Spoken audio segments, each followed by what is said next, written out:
Hello, a very good evening to all the listeners. I am C Pal Singh, former IGP and former head of Rapid Action Force, Government of India. I am with you this evening in my capacity as President of NISSMAT. Let me therefore give introduction about NISSMAT. NISSMAT was established in the year 1990. It started training courses in the field of private security, safety, security management, and applied technology. With the passage of time, NISSMAT has become a think tank organization with an association of more than 90 scholars with us. The discussions, the deliberations with these scholars, after due recording, are propagated through webinars, interactive sessions, and panel discussions. I have today with me the learned speaker, Mr LN Rao, and I'll give an introduction about him. Shri LN Rao is retired Deputy Commissioner of Police Delhi. A postgraduate in economics, he is also a Bachelor of Law, an awardee of Police Medal for Meritorious Services and President Police Medal for Distinguished Service. He was also awarded the Police Medal for Gallantry with Bar for his outstanding contribution in the fight against terrorists. He has multi-dimensional experience of more than 33 years in the field of investigation, crime prevention, intelligence collection, and curbing drug menace, and has received a number of commendations, a number of appreciations for his brilliant performance. He presently practices law in Delhi High Court and is also a regular speaker on various TV channels. Before I request the speaker or start asking the questions, I'd like to introduce the subject. The subject of discussions today is investigations by CBI in the states, limitations and contradictions. The Central Bureau of Investigation in India is considered as a premier investigating agency, but its role has often been restricted and limited due to a number of contradictions and limitations, as the subject of police as such falls under the federal list of constitution. The jurisdictional boundaries of CBI need the consent of the states. The general consent allows the CBI to investigate cases without requiring specific consent. But if the general consent is not there, then specific consent is required to be obtained for specific cases. Recently, several states have withdrawn the general consent. This withdrawal is seen by some as a protection of federal structure and federal autonomy, but by others, it is considered as a political maneuvering due to differences between the state government and the central government. We shall discuss all these issues in this podcast with the speakers one by one, who will elucidate and discuss various dimensions of functioning of CBI. I will now start my questions and clarifications from Shri LN Rao, who is on the screen with you. The first question, Mr. Rao, is that despite the fact that CBI holds a national significance as far as investigating agency is concerned, Yet there are a number of limitations to hold these investigations or to conduct this investigation in the states. Could you please elaborate the limitation? Good evening, C Pal Sahab, and to you and to all your viewers and co-panelists, Mr. Vaid. And thank you for inviting me for this important subject, speaking elaborately on the CBI and investigation and what are the limitations with CBI and all. The CBI is a premier investigative agency of our country. It came into existence in 1963, and then it has right now it has so many sections, or you can say field of investigations. Initially, it was divided into three parts. Number one part was the prevention of corruption. And number two was economic offences, dealing with the economic offences. And number three was other miscellaneous important cases.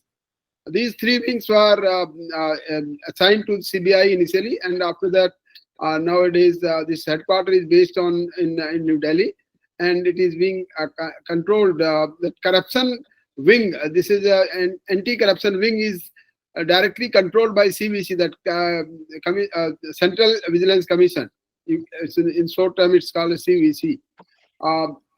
This is a brief introduction about CBI, and investigation of these cases is done by the cadre officers of CBI, and also some of the officers are being taken on deputation because of the security of staff in CBI itself for their own cadre officers. Then the other departments and police departments and CPOs are being requested to send their officers for investigation purposes in CBI.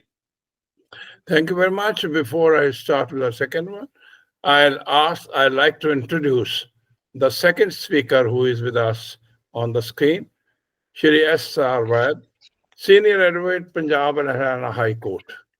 He is a result-oriented lawyer with about 21 years of diversified experience of successful advocacy of handling all sorts of legal cases and litigation in the Honorable High Court of Punjab and Haryana. He had prepared and filed public interest litigations before the Honorable Punjab and Haryana High Court on the subjects of illegal regularization of unauthorized colonies and on the burning menace. He is presently running a law office with a diversified portfolio under the name of SRV and Associate. He is an eloquent speaker, and due to some initial hitches in the internet, he could not immediately join us. However, we are glad and welcome him that he has joined us today. Therefore, today and just now. Therefore, I'll ask my second question to him, and I'll request him to listen to this question and give a reply. You have heard, Mr. Vaid, some of the elaboration given by Mr. Rao. Could you further elaborate the act under which CBI operates? Any important provisions of this act due to which the CBI cannot operate without the consent of the state authorities may also please be elaborated. Mr. Vaid. Please. First of all, my greetings and regards to Chairman C Pal Sahab and Rai Sahab, who is a great lawyer at Delhi High Court, and Pal Sahab, who has held such a significant positions for the government of India and has to his credit the creation of Rapid Action Force also. I'm really grateful to that you have given me this opportunity to join this esteemed organization's discussion. As regards your query, it's CBI, first of all, is a non-constitutional and a non-statutory body. It operates under the Delhi Special Police Establishment Act, and it functioned under the Department of Personnel, Ministry of Personnel, Pension and Public Grievance. And Section 2 of the Act vests with Delhi Special Police Establishment Act a jurisdiction to investigate offences in the union territories only. However, this jurisdiction can be extended by the central government under Section 5(1) of the Act, provided the state government accords consent under Section 6 of the Act. Further, the executive officers of rank of sub-inspector and above exercise all powers of a station officer in charge of police station for the concerned area for the purpose of investigation. And Section 3 of the Act is, as per Section 3, special police establishment is authorized to investigate only those cases which are notified by the central government from time to time, or entrusted to it either by the High Courts or by the Supreme Court, or by the state governments, or refer to it via the central government, for which state governments have either given general consent or special consent. Now, this provision is regulated by Section 6, which provides that unless it is a union territory or a railway area, no member of the Delhi Special Police Establishment can exercise powers and jurisdiction in any area without the consent of the government of that state. Now, sir, commonly states give general consent to facilitate simple process of CBI investigation against central government employees who are generally accused of crimes and corruption. But for the other offences with which the state's polity and the social thread of the state is connected, it is being recently seen that states are acting reluctantly to allow CBI. So this composition of provisions emanates from our constitution, where in Schedule 7, hold on, Mr. Vaid. please, You have come to the Constitution. please. No, you're right. Under the Act, Section 6 takes care of the. I'll come to that, sir. As it is, as I'm just going to ask the same thing, that as far as the schedules are concerned, as far as the lists are concerned, the law and order and police functioning as such falls under the jurisdiction of the state government. The police functioning and law and order falls under the state government. Please. The constitutional position in this respect of CBI is little ambiguous. That is, you have indicated that either they are authorized by the state central government or so and so, or the consent of the state government. The general consent is sometimes not there, so specific consent has to be obtained. I like to have a more elaborate position as far as the constitutional position is concerned, because according to federal structure, as I mentioned to you, the police being a state subject, the Delhi Police Establishment Act was valid, and they just make it ipso facto applicable after the independence of the country.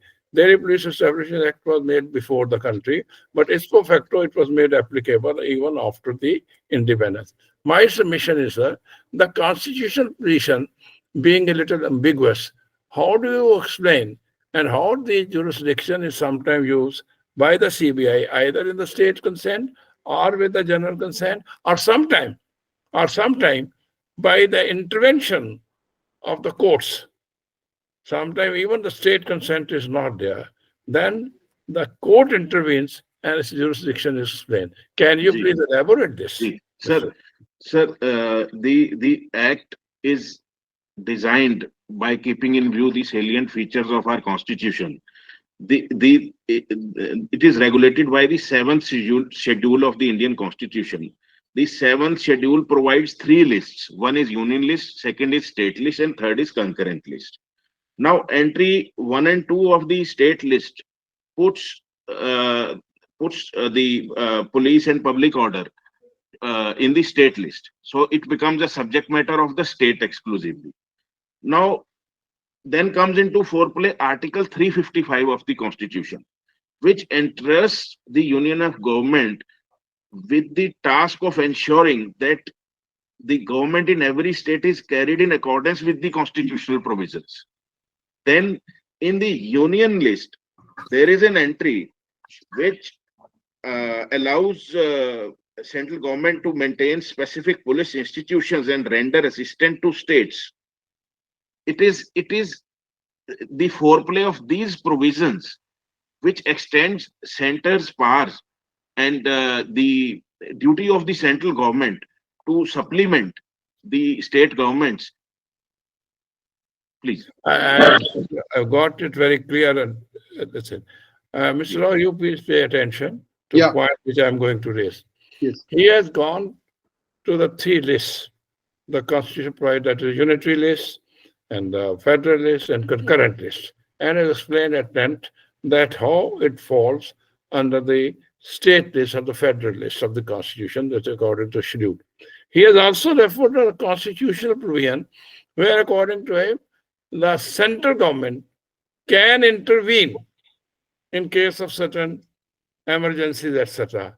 In this respect, I'd like to submit, sir, that even intervention of the central government by providing the forces, the central forces to the state has been objected to.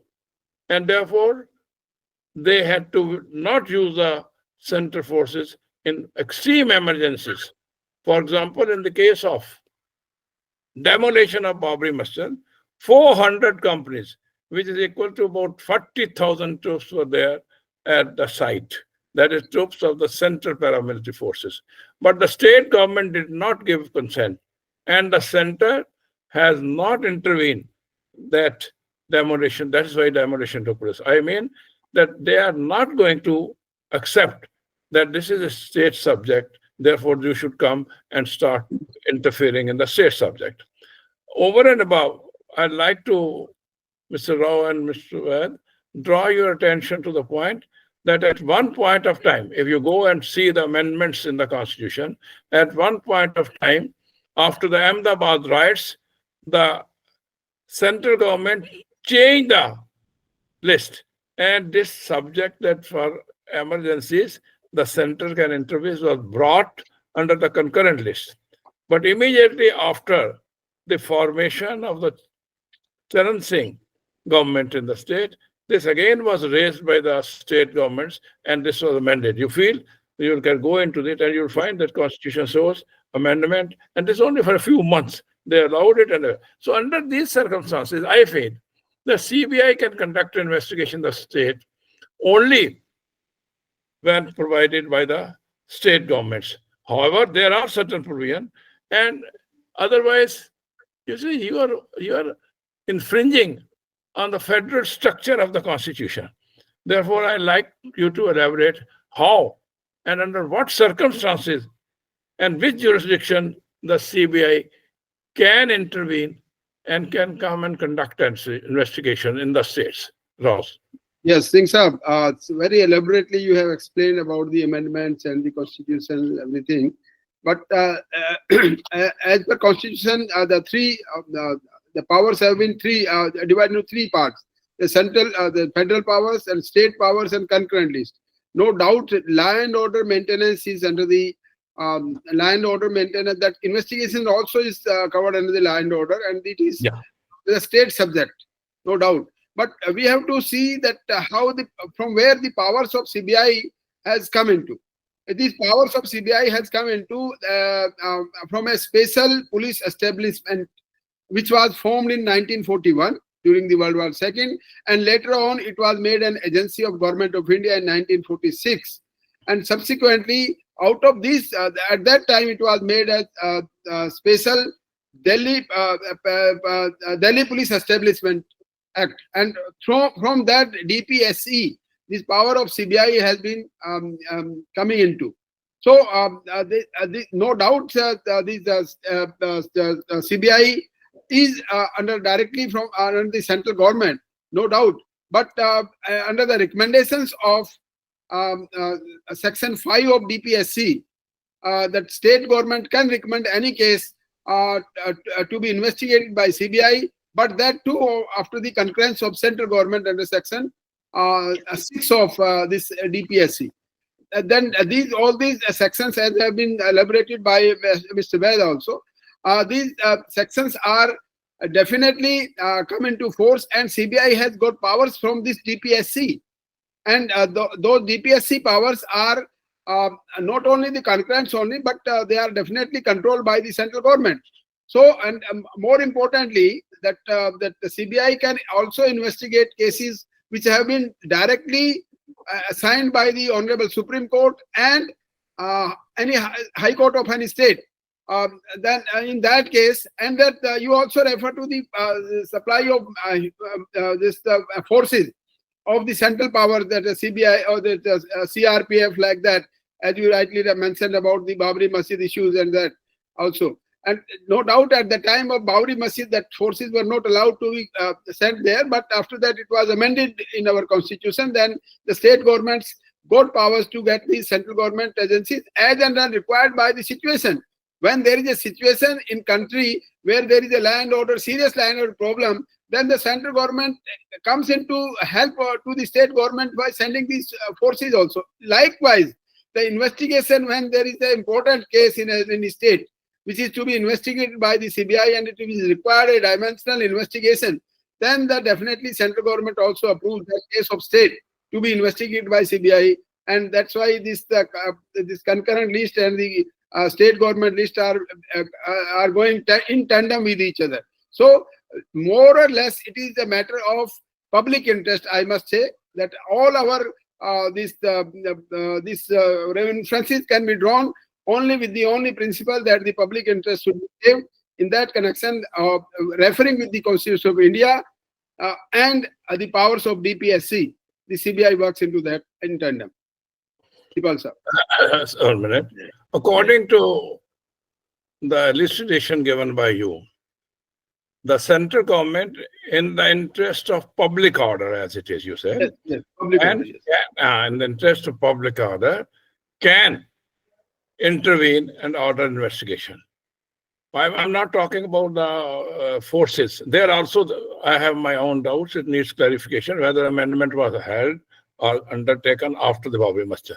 Because before the Babri Masjid, amendment was done only at the time of Ahmedabad riots and for a few months only. And it came up in the center, and Mr. Charan Singh, who was at that time Prime Minister, had to again go back that no, the state subject cannot be intervened and center cannot send the forces. Of course, public order, keeping in public order in view, as you say, are in the case of certain exigency or emergency in view of the sovereignty of the state. Then there is a different thing. Anyway, that is only. I'm coming to you, sir. I'm coming to you. Now, in case the state government, without the consent of the state government, the central government, as you say, can intervene. Maybe only in certain investigation cases, which are very difficult cases, or which are very intricate cases, or which involve the overall, public order. I am not clear. I want to get the clarification from Mr. Vaid that how the central government can direct the state government or direct the CBI to investigate the cases. Either it means it is superseding the powers of consent as indicated in the act, that consent has to be by the state. I'm not talking about, I'll come to general and specific consent subsequently. But either it supersedes the consent which is required and can do. Or the second point, I agree with Mr. Rao. This point I want clarification. The second point, of course, the jurisdiction, as is rightly pointed out, of the Supreme Court and the High Court are there.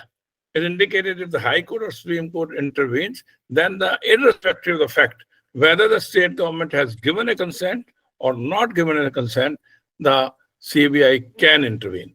My submission only is that as far as the general investigations are concerned, can the state government be asked by the central government to allow CBI to investigate? If so, under what section, under what powers? Mr. Vaid. Mr. Pal, the fact is that the act, the DSPE Act, Delhi Special Police Establishment Act, it's a very small act, has only 6 sections. And section 5 and 6 make it abundantly clear that where there is no state consent, CBI cannot investigate. Where there is no consent, central government cannot ask or infer or confer jurisdiction upon the CBI. There is no scope of that. And recently, interestingly, the query raised by you has become the subject matter of a very embroiled, important national importance litigation that is in the West Bengal matter, which is being heard by the Honorable Supreme Court. What has happened in that matter, Mr. Pal, like you said, Sir, that is a specific case. I'll come to you the immediately. same But you question will is being agree. asked in that matter by the Supreme Court that Sir, whether CBI on the directions of the center can intervene in the states matters without there being any general or specific consent. So the Supreme Court has already expressed its opinion that no, it cannot. Initial opinion has been given by them. That means let us clarify to the public that as far as in general is concerned, the center cannot intervene and order investigation. Cannot, Mr. Pal. Without the consent. But however, as you say, as Mr. Rao has also pointed out, that the jurisdiction of interference or orders of the High Court and the Supreme Court continue, irrespective of the fact whether the state agrees or not. Now, it is very clear, you said, in the case of strong protests and strong, very heavy processions by the doctors in a prominent hospital in Calcutta, the CBI was asked to intervene by the High Court. Will you please explain that if Calcutta High Court has given these orders to intervene and has also expressed the opinion that without the consent of the state, the center itself cannot intervene. But High Court, I'm not disputing the jurisdiction of High Court, I'm not disputing the Supreme Court. But you will please elaborate the intervention in such cases by the Supreme Court or the High Court. Is it to be subsequently some consent is obtained, or it is case as fait accompli? They have to conduct investigation, and that investigation further action can be taken. Can you please elaborate the intervention of the High Court and Supreme Court, and what subsequent action can be taken without the consent of the state government?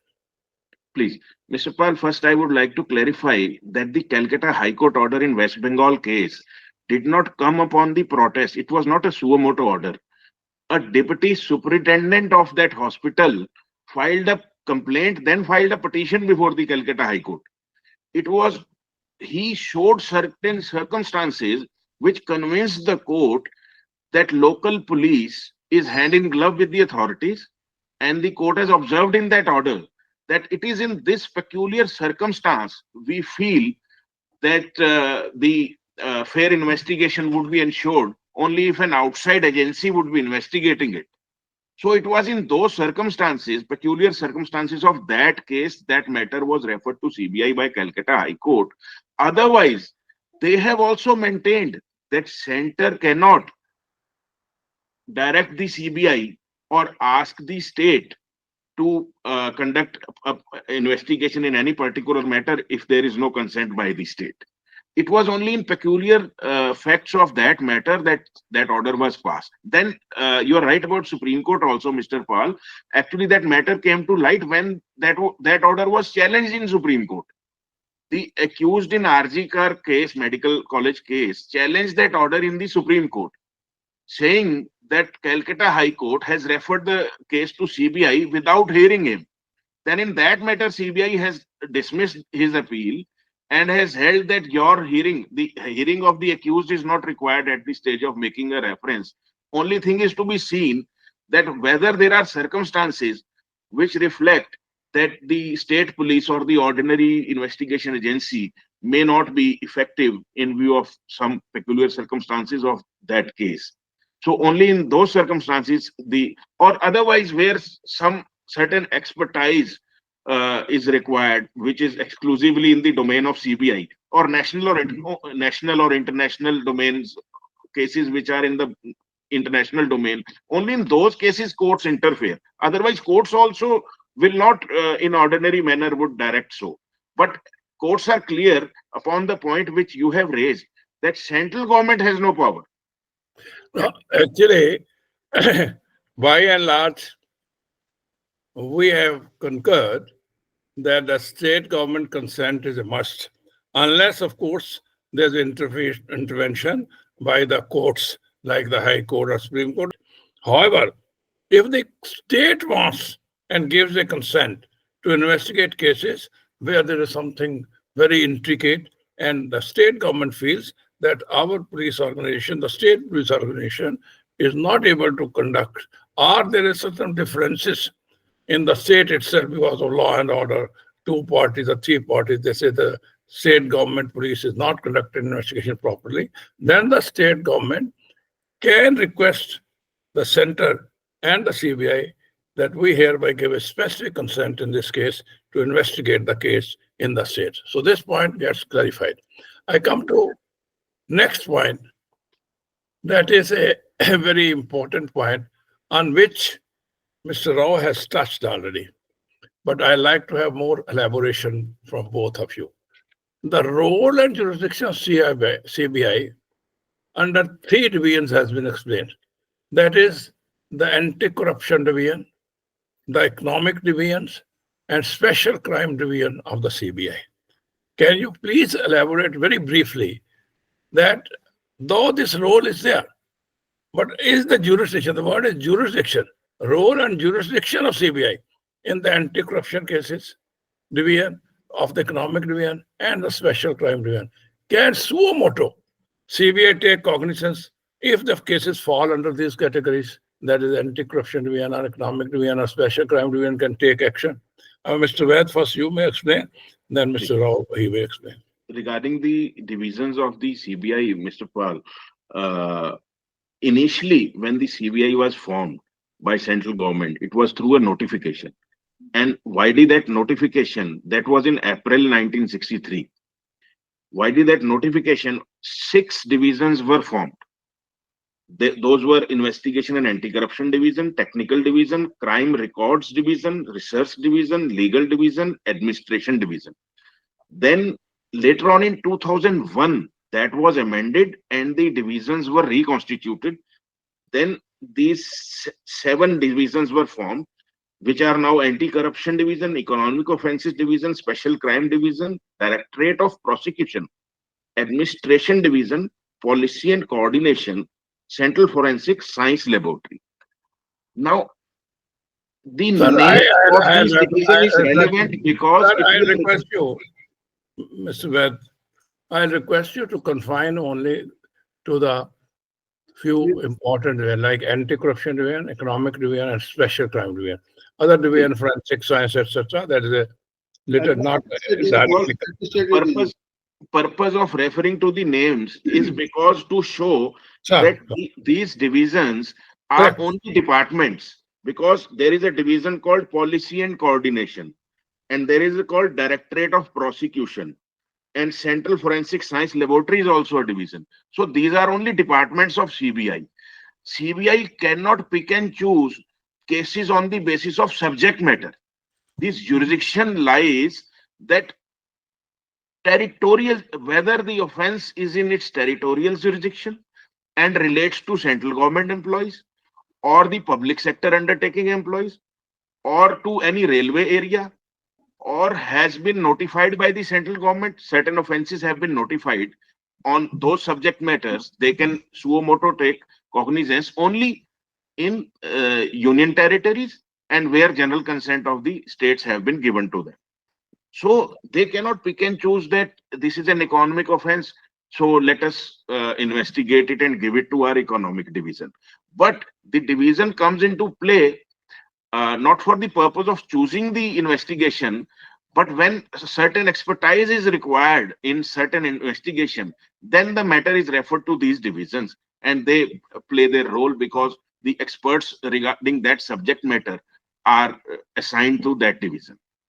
So, Mr. Rao, Yeah. as clarified by Mr. Vaid, that these divisions are only meant for within the organization, the division of responsibilities, the division of expertise, This is only concerned, these divisions are concerned in respect of the internal division within the CBI. However, they have not given any powers to these divisions to interfere with the state government. Ultimately, again, the consent of the state government rests for getting investigation done. Okay, then it means these divisions are only for the purpose of their own convenience. I mean, any organization can have any number of divisions according to its convenience and expertise available. Now, as far as the state government is concerned, he has specifically mentioned in his elaboration, Mr. Vaid has mentioned that, again, unless there is a general consent, the specific consent of the state government has to be obtained in such cases. So do you agree with this, or you have some other elaboration? Also, we all three have a consensus that the central government, without any consent of the state government, cannot direct any investigation to the CBI. There's a very, very clear point on that. No Okay. doubt in that. Okay. Now come to the divisions of the CBI, and later on I will come to the jurisdiction also. Main three divisions are for the investigation. Like you have also said that investigation on corruption cases, economic offences, and serious crime. This is serious fraud and so many having monetary. Investigation of three heads is being assisted by the other divisions. Like Vaid Saab has stated that other divisions are technical division, FSL division. These are the administrative divisions and which are definitely helping the investigation to the CBI. Like if we talk about the investigation of anti-corruption branch, then definitely the forensic report is required, and CFSL and other agencies are doing that. The technical division also is helpful for the investigation. So all these divisions are supplementing the investigations. Like in serious fraud cases, there are the CFSL reports are obtained from the handwriting experts, and other divisions are being also taken care of that. So these are all corroborating each other. It's assisting these divisions, assisting the investigating main divisions. Now come to the jurisdiction point. The jurisdiction of CBI is no doubt all over India. But the case where this case is reported, suppose a case is reported in any state, then the wing of that CBI, CBI has offices all over India, all over states, even union territories. Then that investigation will be handed over to that state. And more particularly, if any investigation is requiring multi-dimensional investigation all over India, then the all states, departments, state offices of CBI, they are helping each other in that investigation, because there are so many cases where the multi investigations is required. So only one unit, suppose the investigation is being done by in Delhi, and it is further require investigation from Tamil Nadu or any Karnataka by say, then the investigation is also partly assigned to those officers also, and they will submit their report generally. But most of the time, that investigation, whenever it is done, that is done from that particular state, that particular place where the case is registered. And investigation of CBI is not like that FIR is done by state governments. It is that is RC, that is registered case like that. In the numbers is also separate. Then there is no FIR in CBI. So it is a peculiar type of investigation by CBI, and jurisdiction is definitely help, because the jurisdiction is also carrying out the court where this case is to be listed for trial. That's why the jurisdiction from where the investigation started, and that very location from where the investigation started, the same court having the jurisdiction of that area, they can only try that case in CBI. And more or less, that again I will emphasize that if there is a conflict between state and center, and then the case is referred to the any high court or any Supreme Court, any high court of the state or Supreme Court of India, then that case is decided by the honorable courts. It may be High Court or Supreme Court, with the recommendations or with the report from the state government. Even the High Court and Supreme Court also cannot decide that case without having any report from the state government. So suo motu jurisdiction of High Court and Supreme Court is also restricted by Constitution of India. Without taking response from the state government, they can also not decide. Definitely they can decide the cases, but they will definitely seek the report from the state government about that case. What are the difficulties? Why it can be investigated by CBI? All these recommendations are being, all these facts and figures are being brought from the state government. Only on the basis of those that any court, maybe any High Court or Supreme Court, then decides these cases as per the jurisprudence. C Pal sir. Thank you. I'll come to Mr. Vaid a little bit on this. I mean, quite elaborate. You have also given the quite a bit of elaboration on the jurisdiction of CBI. Now, one point, Mr. Rao, I'll refer to. For example, in one case, the investigation is being conducted by a state police, I'm telling you. And if the ramification of that particular case goes to some other state, the state police of Punjab say wanted to conduct certain investigation against terrorists in another state. I mean, the ramification was they are also doing this thing in other state. So when we had to send the police, our team, to the other state, we always ask the concerned state police that he is coming, just for information, though the jurisdiction is not of information that such and such police team is coming to you, please give assistance. Now, as far as the CBI is concerned, the CBI has offices all over the country, all over in the various states. So if the CBI is conducting investigation, say in one state, and the ramification goes to another state also, is the CBI required to inform the concerned state, or CBI will only send the investigating team and ask its own office there to conduct investigation, or it is essential to inform the state police of the other and the police of another state? Mr. Vaid. Please. Mr. Pal, these provisions would then be regulated by the Criminal Procedure Code, which has now been replaced by the BNSS.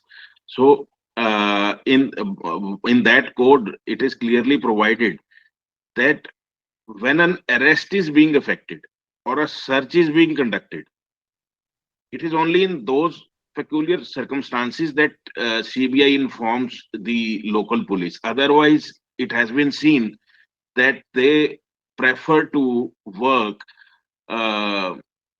under their own, they have their own method and style of conducting investigations, and it has been seen that they don't prefer to share their details with the state police or the district authorities also, unless they are going to effect an arrest and or some search is being conducted.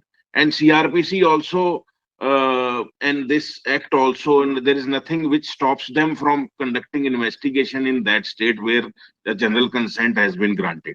But as per law, where there is no consent, now this controversy has embroiled. The states have started saying that they cannot even enter, enter.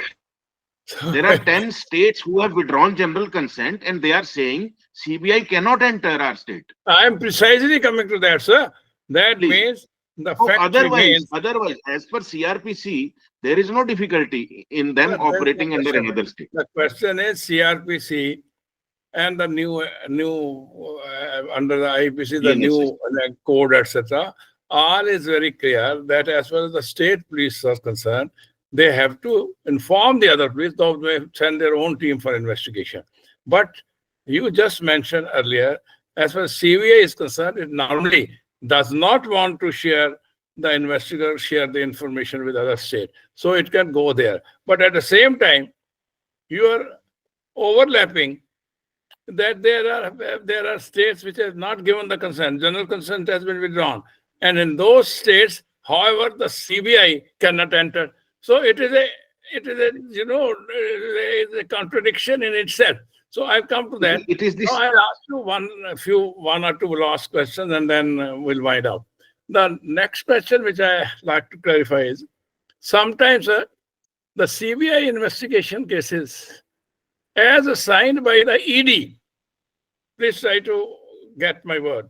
The ED has jurisdiction as far as ED formula is concerned.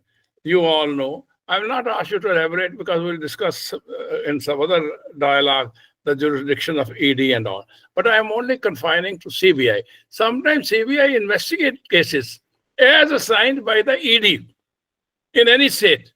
Can you please explain how the complementary role of CBI along with ED enables the CBI to conduct investigation in any state, irrespective of the fact whether the state has given consent or not, because consent is required only when the CBI is investigating. But when the ED is investigating, the ED does not require under law any consent to under the formula to conduct any investigation. So in such circumstances, the CBI investigate cases as assigned by the ED. Can you please explain how the complementary role is there of CBI and ED, if it is possible, very briefly, because we are short of time also. Mr. Paul, I would suggest Mr. Rai is an insider and has been a commissioner of police. Mr. Rao, you may please He would be better able to. Let me clarify.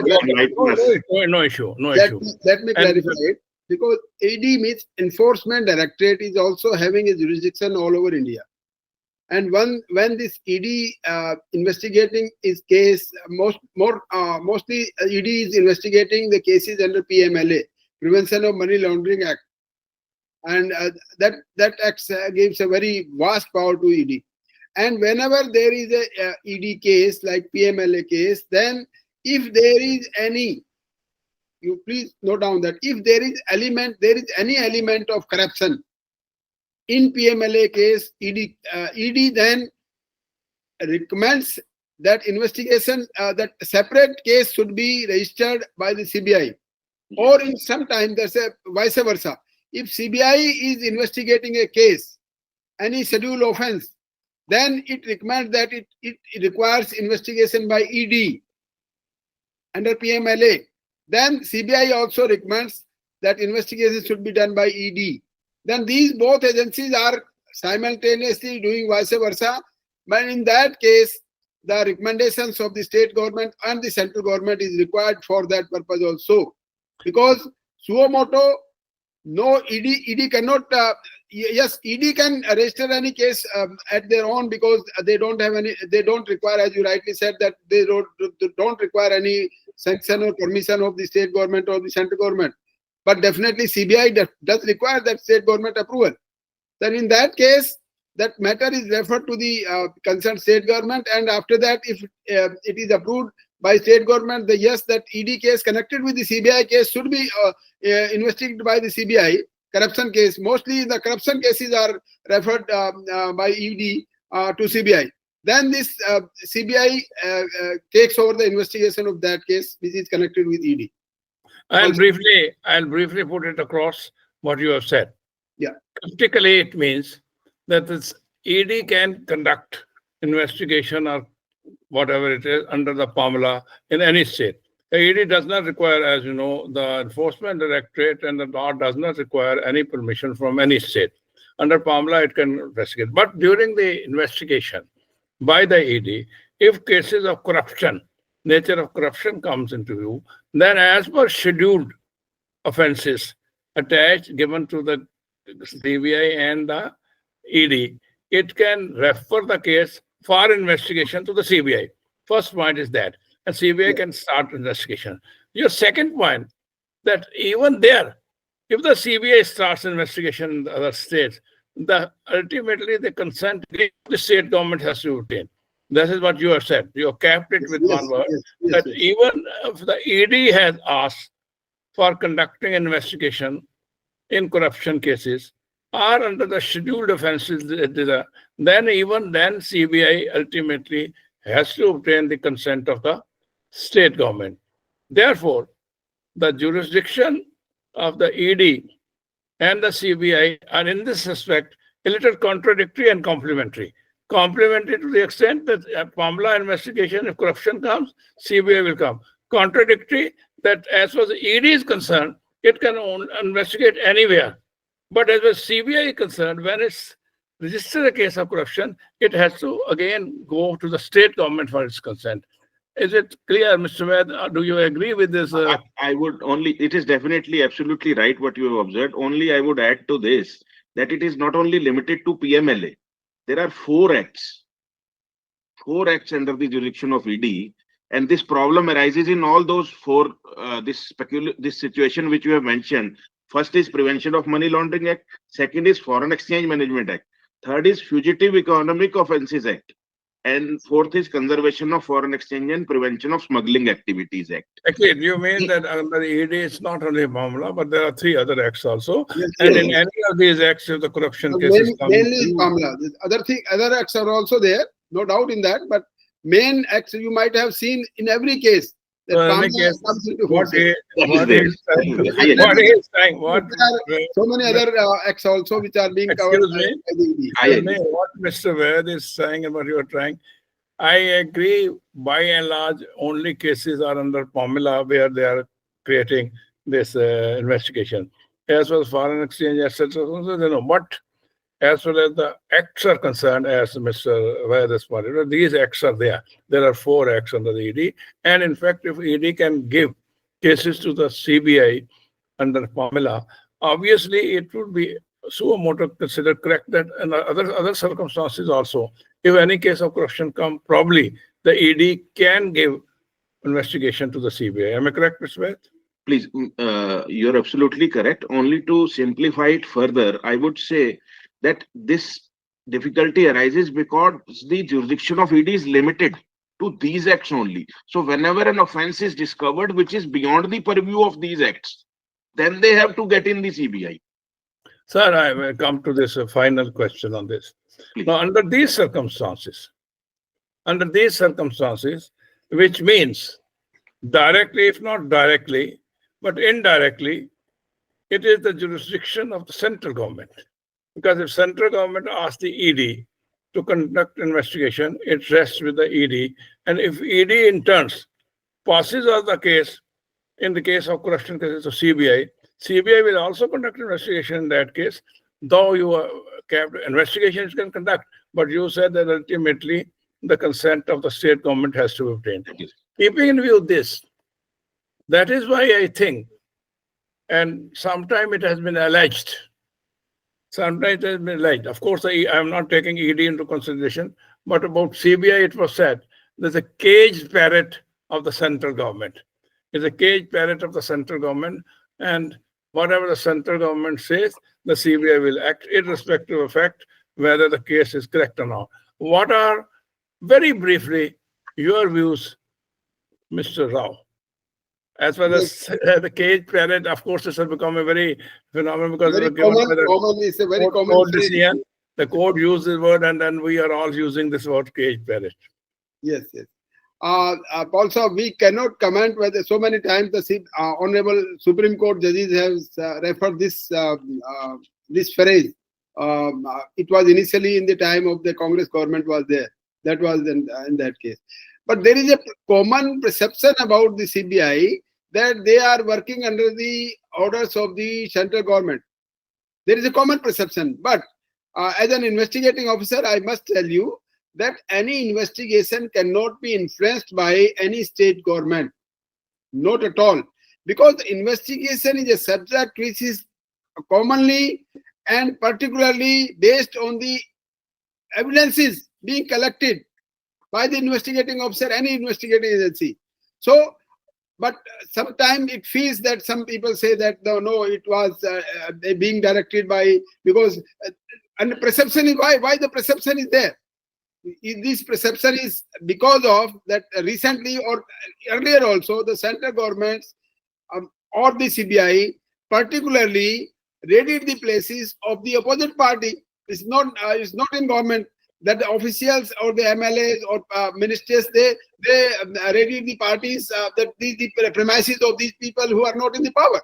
So the general perception with the political parties as being affected by that, and the general public also. They think that the government. I think we'll confine to the law. Let me finish it up. But you also must be having this information that as and when any place is raided or this investigation is done, huge amount of cash and everything is found there in that raids also.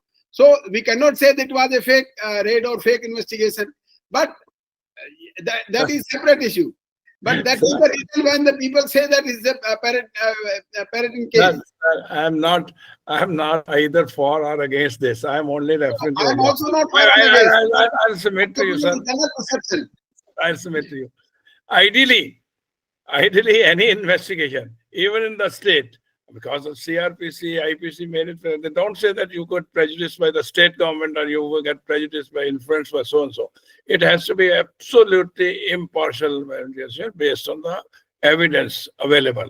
And that is the best investigation. But as in the state also sometimes, where the state is concerned, state also influences the police officer. I'm not concerned with that. My question was only this thing, that in this respect, the very jurisdiction of the CBI is extended because of the ED's presence.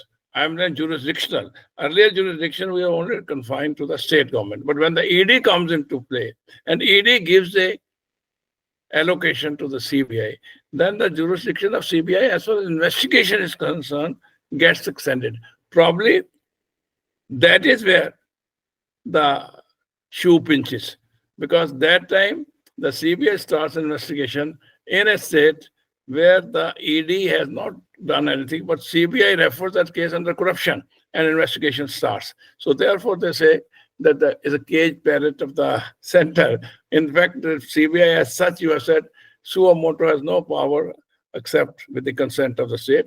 But in this case, you can just circumvent the powers of the state by giving to the ED, and ED in turn can get to the CBI. Mr. Vaid, give me a brief 2 minutes in this. Mr. C Pal, I would like to bring into your notice that this phrase caged parrot, this metaphor, this originated from the Supreme Court while the Supreme Court was hearing the Colgate case hearings, wherein Justice R.M. Lodha has used this phrase for the very first time. Sir, that's his effort. That is so what had happened in that case, if that CBC had ordered a CBI probe, and it was revealed that coal block allocations between 2004 and 9 led to a presumptive loss of 1.8 lakh crore to the center. In that case, Mr. Paul, it was seriously alleged and was revealed also and was relied on by the Supreme Court that CBI had shared its draft report with political leaders and officials from the Ministry of Coal and PMO. And the CBI director's affidavit in the Supreme Court disclosed that the law minister and others have made certain changes to the report. So that is why this phrase came into picture. Sir, my submission is. But let me finish for a moment. While I'm coming ahead. Now CBI has tried after that. Please, CBI has tried a lot to change its image. As a lawyer, you are referring to a case which happened. He used the word it happened in the days of Congress. You are referred to a particular case. It's a case history. I agree with you. It was a recently. The word, I am not asking about the particular word. I am saying I am giving the meaning of that word. Why it was used, whether he used a cage parrot or he used a cage pigeon or they would have caged anything. Question is, the state government powers were not being kept in view by this bird that is called CBI. That is why it is a cage parrot issues. So you have agreed, irrespective of the fact they had this report, that report. That time, the CBI did do something which is not in consonance with the state government powers, not state government consent. My question is that this phrase may not be applicable today, but the ambiguity still remains that CBI can go to the states for investigation, maybe circumventing through ED, or as Mr. Rao has said just now, that it may be some general consent is there, subsequently they withdraw the consent, then again it becomes to factor same thing. It's a sort of confrontation between the state and the center. If they withdraw, if the general consent is there, they'll go to the investigation, they withdraw the consent, again it comes to square number one. So therefore, apparently the jurisdiction of investigation by the CBI rests only and can be conducted in the state only with the consent of the state or under certain circumstances by intervention of the courts. In Mr. Pal, conclusion, this, Mr. Pal, may I add to this? This discussion won't be complete without referring to the matter which is pending in the Supreme Court, in which this particular question is being answered by the Supreme Court on a original jurisdiction suit filed in Supreme Court by West Bengal government. West Bengal government had withdrawn its general consent in 2018. Now they have went to Supreme Court. They have gone to Supreme Court saying that center is superseding the constitutional arrangement, and it is violating the principle of federalism by unilaterally deploying the CBI to investigate matters within West Bengal, despite the fact that general consent has been withdrawn. So initially, when this suit was filed, the central government filed an application that this suit is not maintainable at all. Now that application has been decided and Supreme Court has said, yes, this is maintainable and you have to answer this thing, that general consent has been withdrawn by the West Bengal, then how can CBI continue its operations in fresh cases which are arising after general consent is withdrawn? So that matter Supreme Court is seized and is upcoming, would upcome in the next coming months, and we would get a authoritative answer by the top court to this particular question which you have raised. thank you. In conclusion, I would like to conclude it with this. The issue with the consent of state, the issue regarding contradiction, the issue regarding certain limitations in the independent operation of CBI, and the jurisdiction of Supreme Court and the High Court to intervene in certain cases has been clarified by both the speakers at length. Why the CBI faces the accusation of being a caged parrot, and some recent judicial responses and developments have also been elucidated by Mr. Vaid. While the CBI is an essential pillar of India's criminal justice system, its ability to operate effectively within the states is very, very hampered by limitation and contradictions. I am of the view that for the CBI to fulfill its mandate and regain public trust, a delicate balance needs to be struck between the respecting the state sovereignty. I'm not saying that in the country, state sovereignty, and ensuring impartial, unobstructed investigation by it. So that this, if the balance is there, probably this epithet which is used for it will also finish. And of course, the Supreme Court will also give its decision in the short time. With these words, I thank both the speakers for having come here with me and clarified the position. Thank you very much, Mr. Rao. Thank you very much, Mr. Vaid. Thank you indeed. Bye-bye and God bless you. Thank you very much.